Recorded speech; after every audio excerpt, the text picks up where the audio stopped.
जय हिंद साथियों, good morning. मैं आपका दोस्त अनुष्ट बिलास जैन स्वागत करता हूं आप सबका SLH अकेडमी पर। डेली करंट अफेयर्स की क्लास में आप सबका स्वागत है। देवियों और सज्जनों, मेरा आप सबसे विनम्र अनुरोध है कि आप सब वीडियो को अंत तक बिना स्किप किए हुए पूरा मन लगा कर देखें। और अगर आपको वीडियो पसंद आए तो प्लीज़ वीडियो को लाइक करें, कमेंट करें, शेयर करें और चैनल को सब्सक्राइब करना बिल्कुल भी ना भूलें। साथ ही बेल आइकॉन प्रेस कर लें जिससे हमारी लेटेस्ट नोटिफिकेशन आपको तुरंत मिलती जाए। और दोस्तों, आप अपनी वीडियो का फीडबैक कमेंट बॉक्स में ही दें प्लीज़। जो आपको वीडियो जैसी भी लगे उसका फीडबैक कमेंट बॉक्स में ही दें। अब आपका ज़्यादा समय ना लेते हुए देखते हैं आज का पहला प्रश्न। आज का पहला प्रश्न है, हाल ही में किस देश ने 2022 के चुनाव से पहले LGBT विरोधी कानून पारित किया है? आपके ऑप्शन है A America, B Bharat, C Hungary और डी ऑस्ट्रेलिया। तो दोस्तों याद रखें, हाल ही में हंगरी ने 2022 के चुनाव से पहले LGBT विरोधी कानून पारित किया है। दोस्तों, नाबालिगों के साथ समलैंगिकता या सेक्स को चित्रित करने वाली किसी भी सामग्री को साझा करने पर रोक लगाने वाले एक कानून को मंजूरी दे दी है। तो LGBT कानून के तहत किस चीज़ को पर रोक लगाई गई है दोस्तों? नाबालिगों के साथ समलैंगिकता या सेक्स को चित्रित करने वाली किसी भी सामग्री को साझा करने पर रोक लगाने वाला एक कानून है यह। कानून के समर्थकों का कहना है कि इससे बाल यौन शोषण पर लगाम लगाने में मदद मिलेगी, जबकि मानवाधिकार समूहों ने इसे LGBT का फुल फॉर्म क्या है दोस्तों? लेस्बियन, गे, बाइसेक्सुअल और ट्रांसजेंडर विरोधी बताते हुए खारिज कर दिया है। तो दोस्तों, जैसे LGBT विरोधी कानून के हेडिंग से ही यह क्वेश्चन बनेगा, तो प्लीज LGBT का भी आप फुल फॉर्म याद रखें, लेस्बियन, गे, बाइसेक्सुअल और ट्रांसजेंडर। अब नजर डालेंगे दोस्तों हंगरी की तरफ, तो यह यूरोप के मध्य में स्थित एक देश है हंगरी, जिसकी राजधानी बुडापेस्ट है, जो डैन्यूब नदी के तट पर स्थित है। याद रखें दोस्तों, हंगरी की राजधानी बुडापेस्ट कहाँ? डैन्यूब नदी के तट पर स्थित है। हंगरी की मुद्रा फॉरेंट तथा यहाँ के राष्ट्रपति जैनोस ददर हैं। राष्ट्रपति कौन है? जैनोस ददर। मुद्रा है फॉरेंट और राजधानी है बुडापेस्ट, जो कि डैन्यूब नदी के किनारे स्थित है। देखते हैं आज का अगला प्रश्न। आज का अगला प्रश्न है, हाल ही में किस देश ने एंटीवायरल प्रोग्राम फॉर पैनाडेमिक्स योजना की घोषणा की है? तो आपके ऑप्शन है ए चीन, बी भारत, सी हंगरी और डी अमेरिका। तो दोस्तों याद रखें, हाल ही में अमेरिका ने एंटीवायरल प्रोग्राम फॉर पैनाडेमिक्स योजना की घोषणा की है। दोस्तों, अमेरिकी राष्ट्रपति जो बाइडेन ने कोविड-19 और भविष्य के जोखिमों के खिलाफ एंटीवायरल उपचार के विकास और खोज को बढ़ाने के लिए $3.2 बिलियन खर्च करने की घोषणा की है। यह कार्यक्रम राष्ट्रीय स्वास्थ्य संस्थानों को कोविड-19 और अन्य महामारी जोखिमों के लिए एंटीवायरल पर ध्यान केंद्रित करने की अनुमति देगा।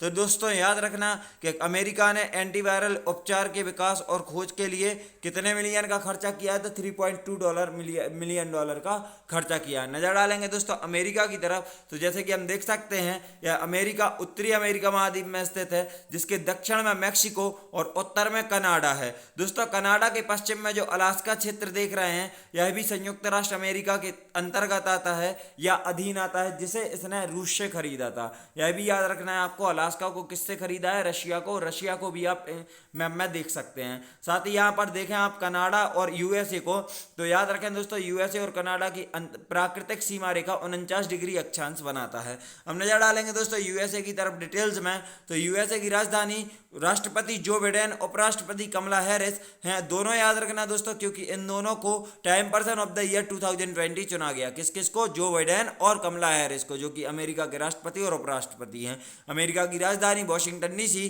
तथा मुद्रा अमेरिकी डॉलर है। दोस्तों, विश्व में अमेरिका क्षेत्रफल व जनसंख्या की दृष्टि से तीसरा सबसे बड़ा देश है। तो दोस्तों, चाहे क्षेत्रफल हो यह तीसरा बड़ा देश है, और चाहे जनसंख्या हो तीसरा बड़ा देश है। क्षेत्रफल में इससे बड़े रूस और कनाडा तथा जनसंख्या में इससे बड़े चीन और भारत है। दोस्तों, विश्व का सबसे बड़ा बंदरगाह न्यूयॉर्क बंदरगाह अमेरिका में स्थित है। विश्व का सबसे बड़ा जंक्शन शिकागो जंक्शन है, जो कि अमेरिका में स्थित है। दोस्तों, यहाँ से बहुत अच्छे अच्छे पॉइंट है, याद रखना, आप लोगों को काम आएंगे।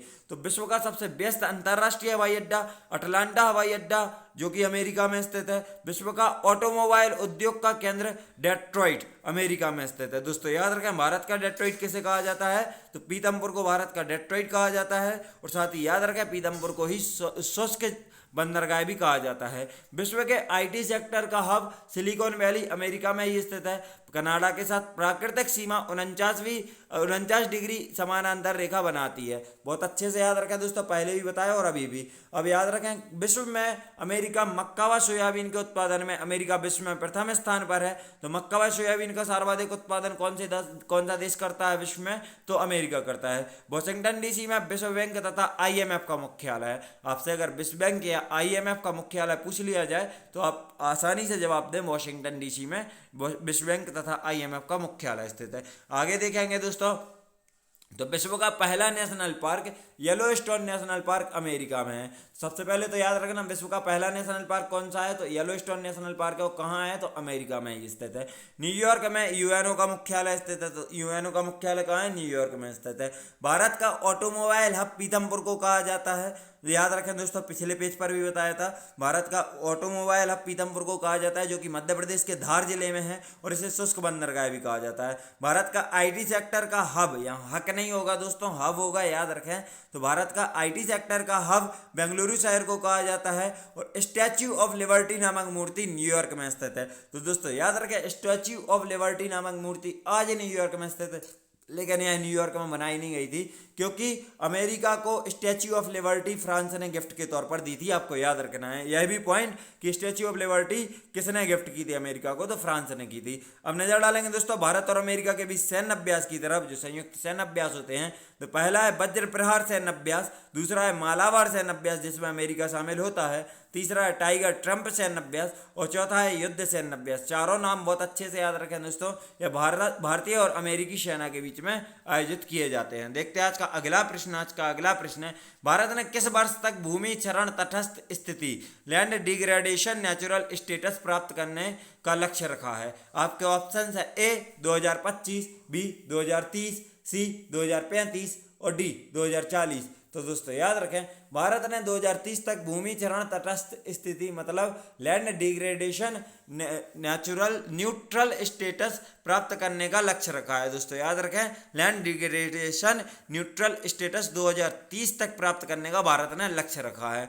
Bharat United Nations Convention on Combating Desertification का हस्ताक्षर करता है। भारत ने 2030 तक भूमि क्षरण तटस्थ स्थिति प्राप्त करने का लक्ष्य रखा है। प्रधानमंत्री नरेंद्र मोदी ने हाल ही में मरुस्थलीकरण, भूमि क्षरण और सूखे पर एक उच्च स्तरीय आभासी सम्मेलन को संबोधित किया है। पीएम मोदी 2019 में नई दिल्ली में मरुस्थलीकरण से निपटने के लिए संयुक्त राष्ट्र सम्मेलन। तो दोस्तों याद रखना है, UNCCDCOP 14 अध्यक्ष किस तरह से लिखा है, क्यों लिखा है? क्योंकि यह 14वां सत्र था, तो 14वें सत्र के अध्यक्ष थे।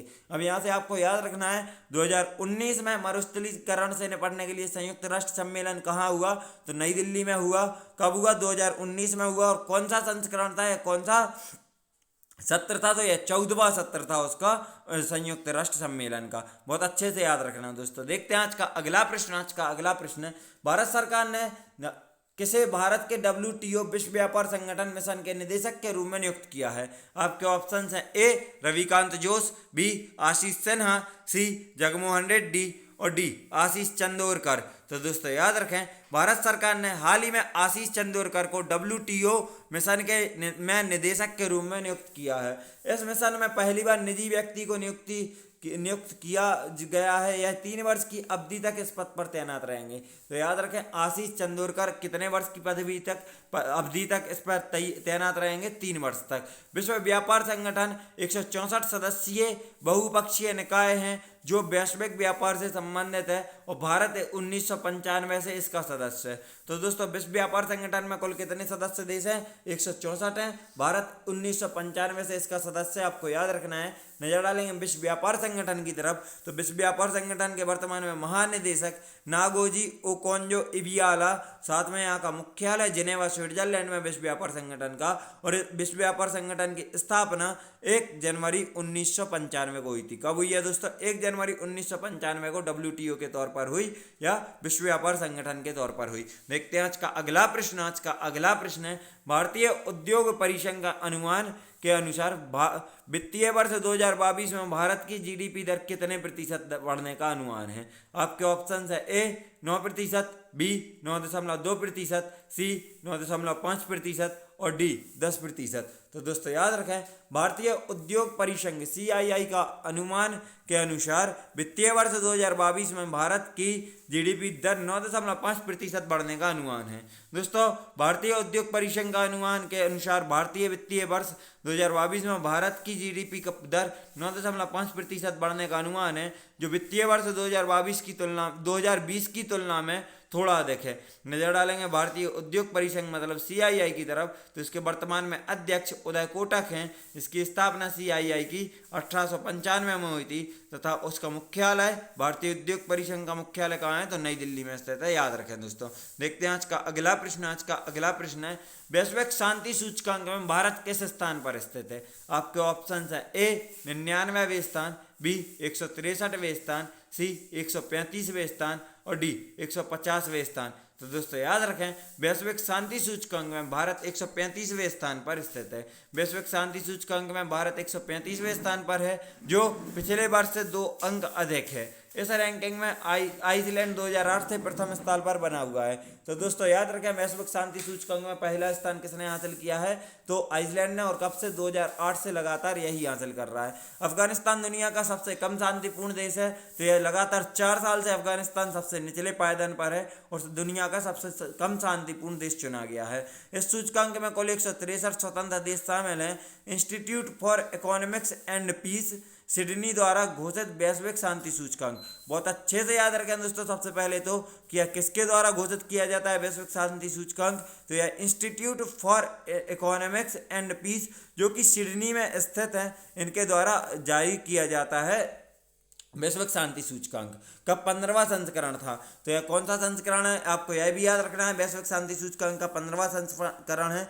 GPI वैश्विक शांति का दुनिया का प्रमुख उपाय है। ग्लोबल पीस इंडेक्स एक बहुत अच्छा उपाय है शांति नापने का। अब नजर डालेंगे दोस्तों वैश्विक शांति सूचकांक की तरफ और एक्स्ट्रा में। सबसे पहले ग्लोबल तौर पर देखें तो आइसलैंड दुनिया का सबसे शांतिपूर्ण देश बना है, जो 2008 से इसी स्थिति में है। यह न्यूजीलैंड, डेनमार्क, पुर्तगाल और स्लोवेनिया द्वारा सूचकांक के शीर्ष पर शामिल हो गया है। तो दोस्तों याद रखें, दूसरे कौन होंगे? न्यूजीलैंड, तीसरा डेनमार्क, चौथा पुर्तगाल और 5वां स्लोवेनिया। अब नजर डालेंगे दोस्तों आखिरी की तरफ, तो अफगानिस्तान लगातार चौथे वर्ष दुनिया का सबसे कम शांतिपूर्ण देश है।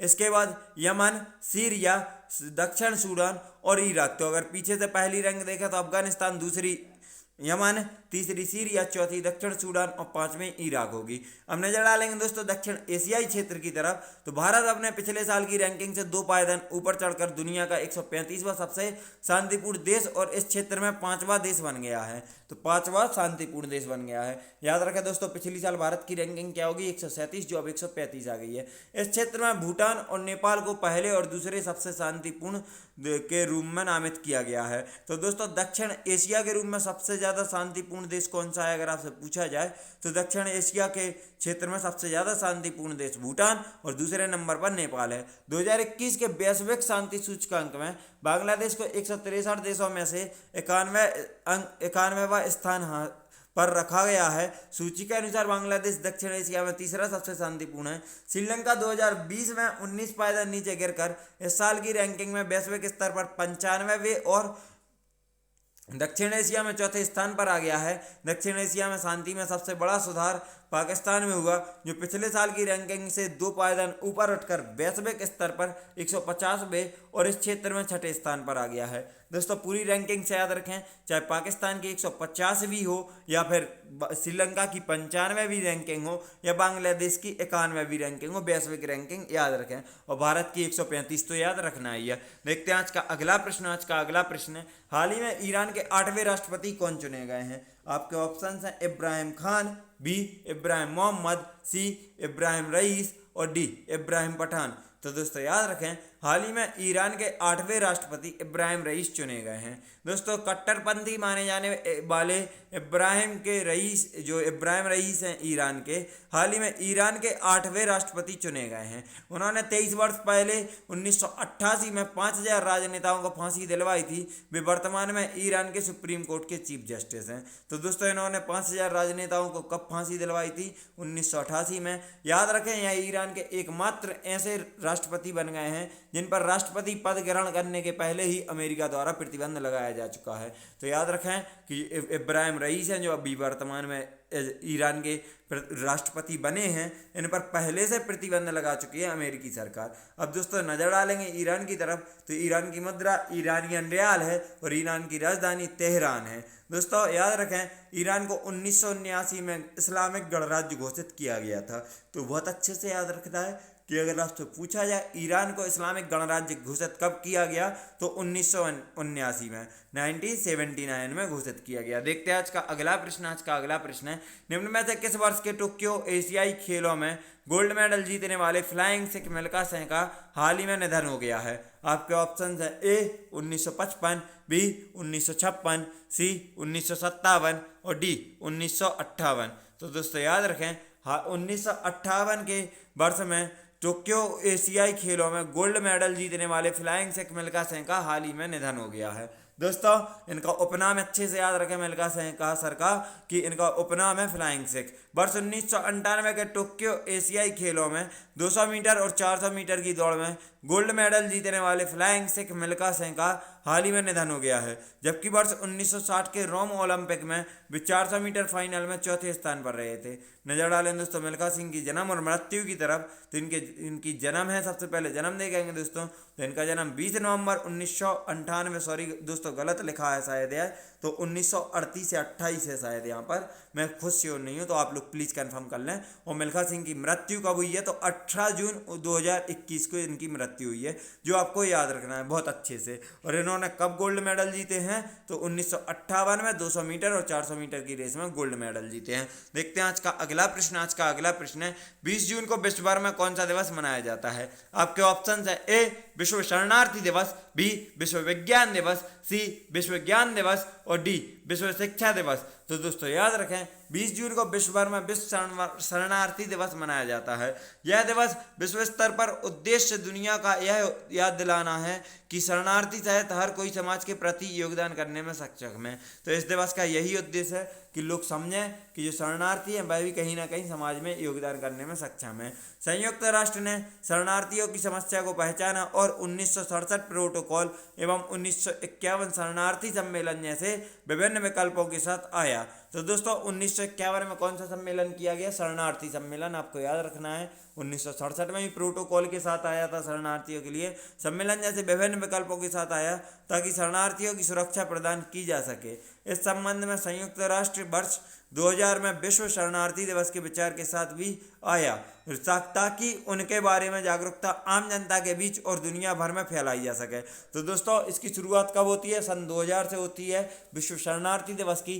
तब से प्रत्येक वर्ष 20 जून को विश्व शरणार्थी दिवस मनाया जा रहा है। कब से दोस्तों? सन 2000 से। जबकि इसकी शुरुआत पहले 1951 में शरणार्थी सम्मेलन, 1967 प्रोटोकॉल के साथ और बाद में भी संयुक्त राष्ट्र के कई अथक प्रयासों के बाद इसकी शुरुआत 2000 से हो पाई। देखते हैं आज का अगला प्रश्न। आज का अगला प्रश्न है, भारतीय नौसेना और यूरोपीय संघ नौसेना बल के बीच हाल ही में किस खाड़ी में संयुक्त अभ्यास आयोजित किया गया है? आपके ऑप्शन है ए बंगाल की खाड़ी, बी अटलांटा की खाड़ी, सी अरब की खाड़ी और डी अदन की खाड़ी। तो दोस्तों याद रखें भारतीय नौसेना और यूरोपीय संघ नौसेना बल के बीच हाल ही में अदन की खाड़ी में संयुक्त अभ्यास आयोजित किया गया है। इस संयुक्त अभ्यास में जहाज तिरकंद ने हिस्सा लिया। भारत की साइड से कौन सा जहाज गया है दोस्तों? तिरकंद, जो वर्तमान में समुद्री डकैती रोधी अभियानों के लिए तैनात है। दोस्तों भारतीय नौसेना पहली बार अदन की खाड़ी में फ्रांसीसी, स्पेनिश और इतालवी नौसेनाओं के अलावा यूरोपीय संघ नौसेना बल के साथ संयुक्त अभ्यास में भाग ले रही है।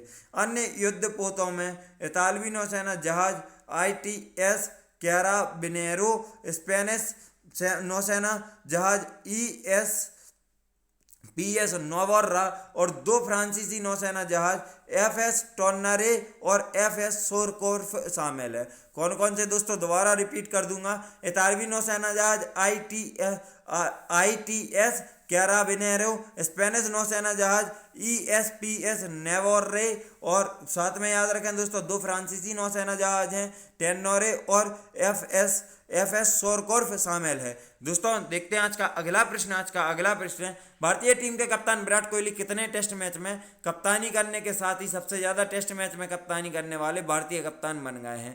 आपके ऑप्शन है A 50, B 60, C 61 और D 72। तो दोस्तों याद रखें, भारतीय टीम के कप्तान विराट कोहली 61 टेस्ट मैच में कप्तानी करने के साथ ही सबसे ज़्यादा टेस्ट मैच में कप्तानी करने वाले भारतीय कप्तान बन गए हैं। दोस्तों भारतीय टीम के कप्तान विराट कोहली ने हाल ही में न्यूजीलैंड के खिलाफ वर्ल्ड टेस्ट चैंपियनशिप के फाइनल मैच से कप्तानी कर रहे थे के साथ ही धोनी का रिकॉर्ड तोड़ते हुए सबसे ज़्यादा 61 टेस्ट मैच कप्तानी करने वाले भारतीय कप्तान बन गए हैं, जबकि धोनी ने 60 मैचों में भारत की कप्तानी की थी। दोस्तों हमारी वीडियो यहीं समाप्त होती है। वीडियो को अंत तक देखने के लिए आप सभी का धन्यवाद। अगर आप सबको वीडियो पसंद आई है तो प्लीज़ वीडियो को लाइक करें, कमेंट करें, शेयर करें और चैनल को सब्सक्राइब करना बिल्कुल भी ना भूलें। साथ ही बेल आइकन प्रेस कर ले जिससे हमारी लेटेस्ट नोटिफिकेशन आपको तुरंत मिलती जाए। और दोस्तों आपको वीडियो कैसी लगी इसका फीडबैक कमेंट बॉक्स में ही दें कृपया करके। तो आप सभी से निवेदन है कि आप सब वीडियो को ज़्यादा से ज़्यादा शेयर कर दें। अगर आप हम सबसे social media like Facebook, Instagram, Telegram पर जुड़ना चाहते हैं तो आप डिस्क्रिप्शन बॉक्स के लिंक के द्वारा हमें फॉलो कर सकते हैं। और अगर आपको अगर इस क्लास की PDF चाहिए तो हमारे टेलीग्राम चैनल SLH अकेडमी को ज्वाइन कर सकते हैं। वीडियो को अंत तक देखने के लिए एक बार फिर से धन्यवाद। जय हिंद, जय भारत, आपका दिन मंगलमय हो।